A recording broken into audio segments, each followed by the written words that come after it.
Bonjour et bienvenue sur le podcast 2 à moi, un podcast pour les futurs mariés qui souhaitent rendre leur cérémonie laïque inoubliable, émouvante et pleine de sens. Je suis Hélène, officiante de cérémonie laïque, décoratrice de mariage et fondatrice de l'agence de l'événement dans l'air. Avec 2 à moi, je vous propose à travers des conseils, des récits et des interviews de découvrir la cérémonie laïque sous un autre jour.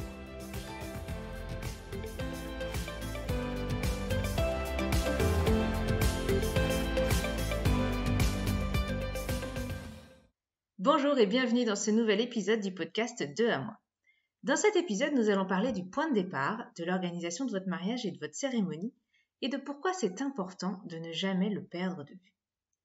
Le monde du mariage est vaste et se décline à l'infini, tout simplement parce que chacun d'entre nous a sa personnalité propre, son histoire, son vécu individuellement et avec l'autre. C'est aussi pourquoi chaque mariage est différent et vous ressemble. Mais parfois, on se laisse embarquer dans le tourbillon des nouveautés, de Pinterest ou de ce qu'ont fait les autres. Aujourd'hui, je vais alors vous transmettre la base de toute organisation. Écoutez-vous. Mais avant de commencer et de rentrer en plein cœur de ce sujet, je vous invite à partager cet épisode s'il vous plaît, à laisser une note, un avis à la fin. C'est ainsi que je pourrai continuer à vous partager tous ces conseils et ces rencontres au fur et à mesure. Pour pouvoir vous parler de ce sujet aujourd'hui, je vais prendre l'exemple de 3 couples que j'accompagne actuellement en cérémonie. Le tout premier couple, c'est un second mariage, c'est d'abord une seconde vie. Des mariés un petit peu plus âgés qui ont déjà vécu un mariage ou une histoire assez longue avant l'autre et qui se sont rencontrés il y a quelques années maintenant. Ils se sont mariés l'année dernière à la mairie en tout petit comité pour vraiment profiter de leurs proches, des personnes qui étaient vraiment tout près d'eux. Et ils ont vraiment un souvenir très très fort de ce moment-là parce que c'était vraiment un moment de communion avec les personnes les plus proches d'elles. Et donc ils ont quand même choisi cette année, donc 1 an et demi plus tard, de rassembler leurs proches, mais cette fois un petit peu plus nombreux, pour fêter leur mariage avec une cérémonie laïque cet été. Depuis le début de notre rencontre, c'était un petit peu difficile avec eux lors de nos discussions de définir ce qu'était pour eux cette journée. Est-ce que c'était un second mariage vu qu'il y en avait eu un il y a un an? Est-ce que c'était une continuité du mariage qu'ils avaient fait un peu en 2 parties et c'était la suite? Est-ce que c'était simplement une fête entre amis? Même eux, en fait, avaient du mal à le définir, à m'expliquer et ils n'utilisaient pas toujours les mêmes mots pour me parler de ce moment-là qu'ils souhaitaient organiser. L'année se passe, au fur et à mesure en fait des rencontres avec les prestataires, ils s'emballent, ils voient de jolies choses, ils ont envie de bien faire. Mais finalement, on sent qu'ils ont du mal à prendre des décisions, car tout leur plaisait, tout était chouette, ils savaient pas trop comment faire les choses, ils avaient juste envie de quelque chose de simple, mais en même temps ils avaient envie de voir les détails. Il y avait beaucoup de choses dans leur tête, je pense, et qui du coup avaient du mal à canaliser et à poser les choses. Jusqu'au jour où cela prend trop d'ampleur et que l'évidence les frappe. Cela ne les ressemble pas. Ça prend trop de proportions et finalement ils n'avaient envie que d'une belle et grande fête avec leurs amis. Ah, ça y est, on a les mots. Donc aujourd'hui, tout est plus clair. Ils ont dû en passer par là quand même, mais aujourd'hui tout est plus clair. Cette journée, ce sera simplement une continuité de leur mariage. Ce ne sera pas leur mariage parce que il y a 1 an, la cérémonie à la mairie était déjà très importante, très émouvante, très belle pour eux et c'est ça qui restera leur date de mariage importante pour eux. Et donc ils avaient simplement envie de profiter de l'occasion, c'est pour ça qu'il y a une cérémonie laïque, mais de profiter de l'occasion de fêter quelque chose pour simplement rassembler tout le monde et faire la fête tous ensemble. C'est ce que j'appelle un retour à l'essentiel. Mon deuxième exemple, c'est plutôt quelque chose autour du couple, c'est-à-dire, pour ce couple-là, la préparation de leur mariage avance tranquillement. Tout est en place, il y a quelques coups de speed de temps en temps, mais tout est ok et leur ressemble. Ils ont fait des choix, même si des fois ça plaît pas toujours à tout le monde, mais c'est pas grave, ils avancent, ils savent ce qu'ils veulent. Et dans une préparation, souvent, les proches ont envie de vous donner un coup de main, de participer. Il est vrai que les mariés aujourd'hui sont quand même souvent plus âgés et qu'ils se débrouillent par eux-mêmes dans l'organisation. C'est pourquoi, quand je faisais de l'organisation vraiment de mariage avec les couples, je conseillais souvent de confier parfois quand même 1 ou 2 tâches ou de proposer à l'entourage d'offrir quelque chose, d'offrir une partie, un prestataire ou autre selon les possibilités de chacun, mais de les faire participer sur 1 ou 2 tâches pour les impliquer et qu'ils se sentent à part entière dans le mariage. Je sais que ce n'est pas toujours simple, mais ça peut permettre des fois apaiser les tensions ou tout du moins d'intégrer tout le monde à cette belle fête qui va arriver. Mais parfois c'est un peu compliqué. Dans ce cas précis avec ce couple, c'était pour le choix des vins par exemple. Les mariés ont tout géré, mais les proches ont insisté pour choisir les vins. Parfait, ce n'était pas leur zone de performance, ils n'y connaissent rien, ils se sont dit c'est une bonne idée, comme ça ils ont l'impression de participer et en même temps nous, ça nous décharge. Mais à 2 mois du mariage, toujours aucune nouvelle de ces choix. Alors, il a fallu taper un peu du poing sur la table de la part des mariés et dire on va s'arrêter là et nous, on va faire ce qui nous ressemble, c'est-à-dire qu'on va aller faire nous-mêmes les choix. Si c'est pas bon, c'est pas bon, toutes mes excuses, mais du coup, on va avancer parce que nous, c'est important pour nous qu'on puisse mettre en place des choses. C'est un petit exemple, mais souvent, ça veut quand même dire beaucoup. Les mariés ici, ils ont compris qu'ils étaient en train de vivre autre chose. Ils étaient peut-être plus exactement sur la même longueur d'onde que leurs proches, tout du moins pour l'organisation de ce mariage, et que du coup, ils étaient en train, eux, de créer leur propre famille, de créer leur propre univers, et que leurs proches, les plus proches pour ainsi dire, c'était la personne en face de soi qui allait partager le reste de leur vie. Et donc, finalement, quoi qu'il se passe autour, j'ai senti qu'il y a eu un petit cap qui est passé chez eux en disant ça s'est pas fait comme ça, c'est pas grave, le plus important c'est que nous, on soit bien, on soit heureux et qu'on aille au bout de cette organisation. Le 3e exemple que je vais vous donner, c'est arrivé plusieurs fois malheureusement dans les dernières années, c'est quand un couple, au cours de la préparation de leur mariage, vit un événement difficile. Quand je dis événement difficile, ça peut être une maladie, ça peut être... mais là, dans ce cas précis, c'est la perte d'un proche. Et la perte d'un proche à quelques semaines ou quelques mois d'un mariage, c'est assez difficile. Dans tous les cas, la perte d'un proche est difficile, je ne veux pas du tout revenir là-dessus, mais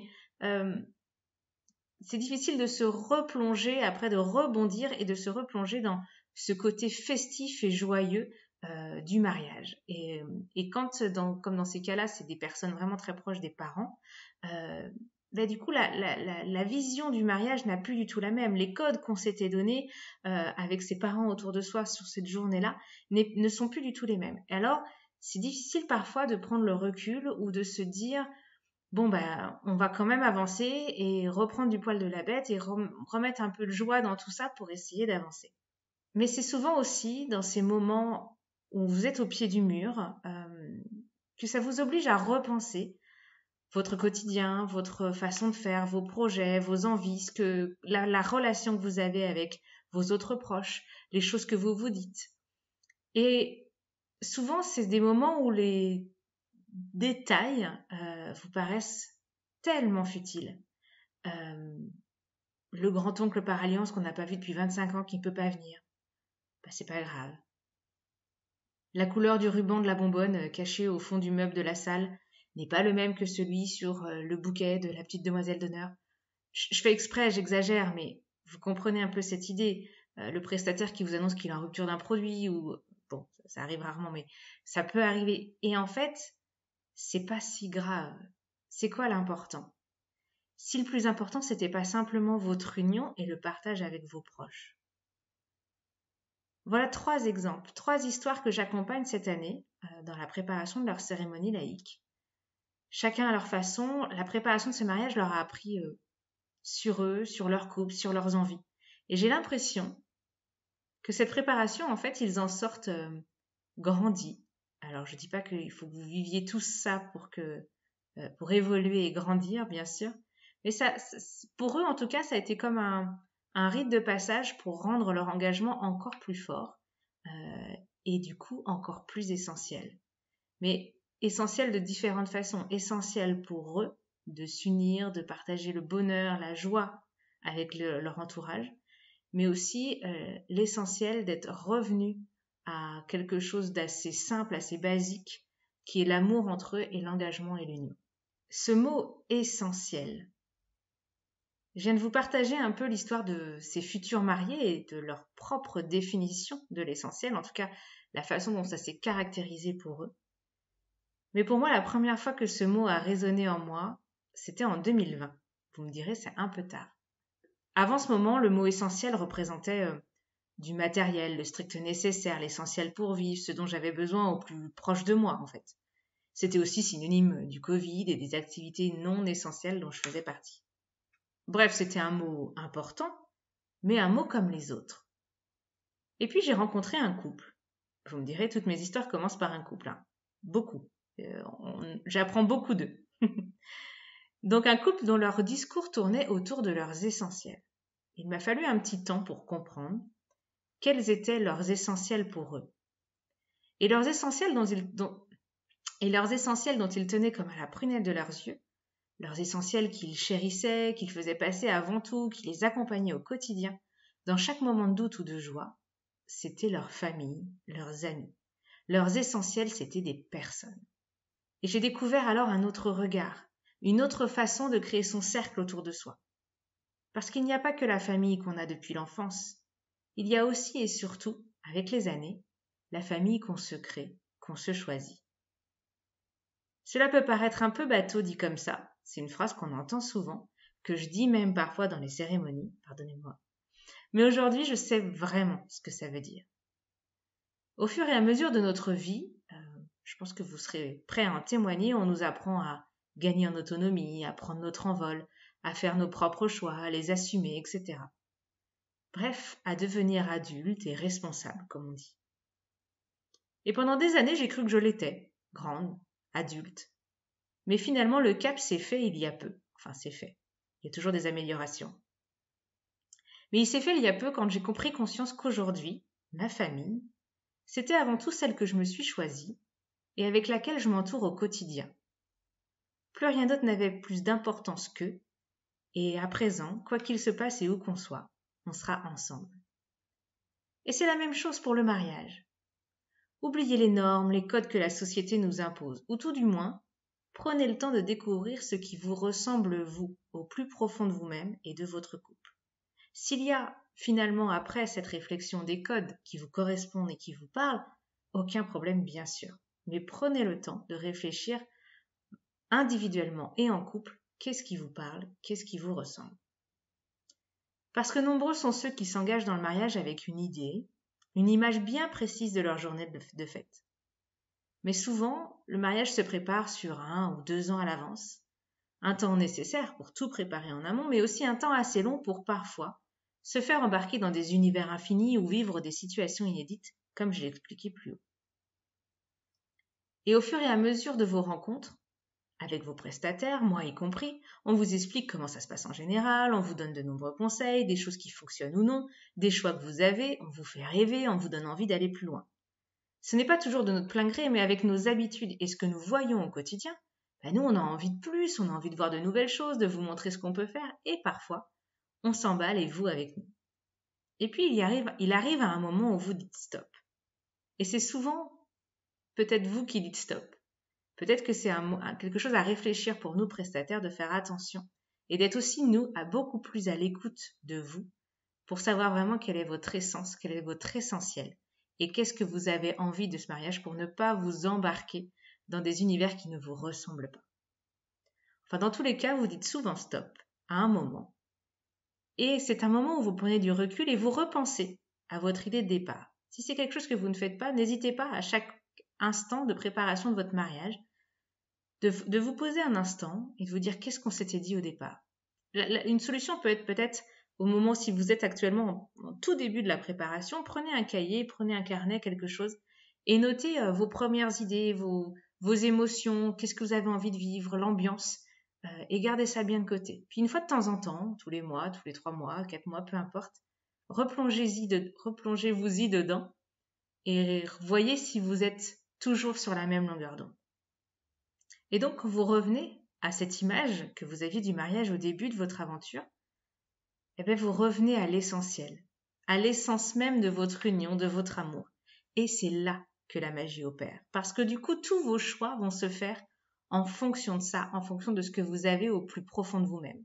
Que ce soit des choix de détails, comme des choix de prestataires, comme des choix, peu importe. Mais en fait, tout va en découler de ça. Tout va découler de ça.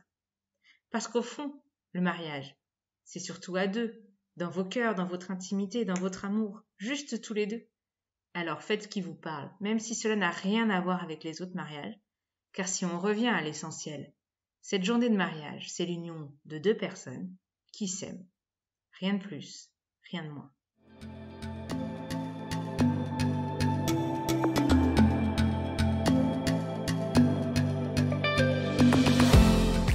Cet épisode est terminé. Bravo et merci d'avoir écouté jusqu'au bout. Si cet épisode vous a plu ou qu'il a répondu à vos questions, merci de le partager autour de vous, de le noter sur votre plateforme préférée et d'ajouter un joli commentaire. C'est ainsi qu'il continuera de vivre et à faire son chemin auprès d'autres futurs mariés. Vous retrouverez toutes les infos de l'épisode sur mon site www.delevénementdanslair.fr et si vous avez besoin d'accompagnement, de conseils ou même d'un officiant, n'hésitez pas à m'écrire à hélène@delevénementdanslair.fr. Je suis Hélène pour le podcast 2 à moi et je vous embrasse.